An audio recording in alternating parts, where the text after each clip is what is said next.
Thank you so much, Jo. And to reiterate what she said as well, thank you to all of you for being here and for joining in with this conversation. Remember to use the hashtag #GreenGames2021 if you want to talk about the event on social media. I am now very pleased to introduce Mrs. Emmanuelle Maire, Head of Unit for Sustainable Production, Products and Consumption at the European Commission's Directorate General for the Environment. In 2019, the European Union unveiled their ambitious Green Deal, and we are absolutely delighted to have Mrs. Maire here today to provide an overview of the EU's activities and to participate in the summit. Brussels from Europe, and congratulations for organizing the first Green Game Summit. Thanks a lot for your invitation to the European Commission to explain the state of play on the European Green Deal and the Circular Economy Action Plan. So the Green Deal is one of the key political priorities of the European Union for the years to come. And as you know, our main goal is to make Europe the first climate neutral world region by 2050, to reduce as well our emissions by 50% by 2030. And this has been already agreed and set in stone in a European climate law in April. And we are now working on the implementation of these binding targets, which were decided by the 27 member states of the European Union and the European Parliament. In July, we have issued a so-called package of measures called the Fit for 55 package, which has 13 proposals to reduce greenhouse gas emissions by 50%, 55%, and it relates to many sectors of the economy. For us, this is absolutely central in terms of international solidarity, but also in terms of solidarity between the different generations. So now the co-legislators are working on this Fit for 55 package. One of the very concrete benefits it would bring to the Green Games community is to make sure that we have more renewable energy available for all European gamers to play with and reducing the carbon impact of using video games. Under the European Green Deal, we have also a strategy to address biodiversity protection. And this is obviously a key international theme at the moment where the global community is fighting against biodiversity loss. So in that context, I would really strongly welcome the initiative Playing for the Planet with the United Nations, because you reach out to many people, also young people, to raise awareness of the impact of climate change and biodiversity loss. So this is greatly appreciated.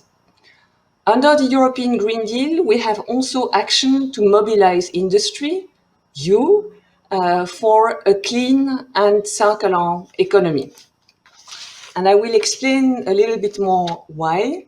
First of all, because we are multiplying the global extraction of materials. So from 1970 to 2017, the extraction rate tripled, and it continues to grow. This is creating 90% of the biodiversity loss and about 50% of greenhouse gas emissions. And what we see is that at the other end of the pipe, waste generation is mounting. So it will increase by 70% by 2050 at global level. This being said, we also see a great opportunity because for now, at least in the European Union, we are only using 12% of recycled materials in new processes. So we are relying for now 88% of the time on virgin raw material. There is a great possibility here for all players, big and small, to think about opportunities to use recycled materials in the production of goods, to create green markets, to be less exposed to the volatility and the scarce resources of virgin raw materials. So one of our key policy is to move from this linear economy we are currently in, where we consume, we produce, we consume, and we throw away. The idea is really to keep the resources for as long as possible in the economy, to provide new business opportunities, but also to avoid always mining the earth for new resources, which ultimately we do not have. So the Circular Economy Action Plan is focusing on the full loop. So it's not a waste policy, but it starts with the design of products, with greener consumption, and with then transforming our waste into new secondary resources. And at European Union level, what we see is that there are a number of key value chains which could help us make a big difference. Electronics and ICT, batteries and vehicles, packaging, plastics, textiles, construction and buildings, food, water, and nutrients. So you see all these areas are closely related to our daily lives. What we are doing is to act through proposals, legislative proposals to the European Parliament and to the Council, but also by mobilizing funding from the European Union towards businesses that are ready to embark on the green transition, and they can count in Europe on our help in the context also of the recovery package. 750 billions are dedicated for the relaunch recovery packages, and 37% of that amount will go to green actions. I think that what is absolutely crucial for us, but certainly also for you, it's to design sustainable products, because up to 80% of the product's environmental impacts are determined at the design phase. And so in the European Union, what we currently have is a directive, Eco-Design Directive, which allows to place on the European Union markets only the products which are sufficiently fit in terms of energy efficiency and also in terms of repairability, for example. And I think that the game industry has the experience of this tool, because it committed through a voluntary agreement on consoles to reduce the energy efficiency of consoles and to increase their repairability and their recyclability.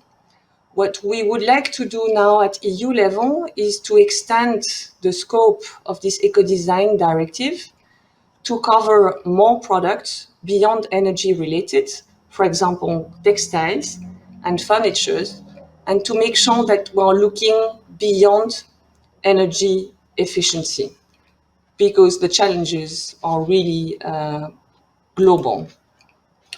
So we are looking at improve the durability, the reusability, the upgradability, and the repairability of products, to reduce the carbon footprint of products, but not only the carbon footprint, the environmental footprint at large, to address the presence of hazardous chemicals and increasing recycled content, restricting single use and countering premature obsolescence, incentivizing product as a service, where the product is kept by the companies and is taken care of while the service is offered to the consumer, and also making the most out of the digitalization opportunities to track and trace products through digital product passports.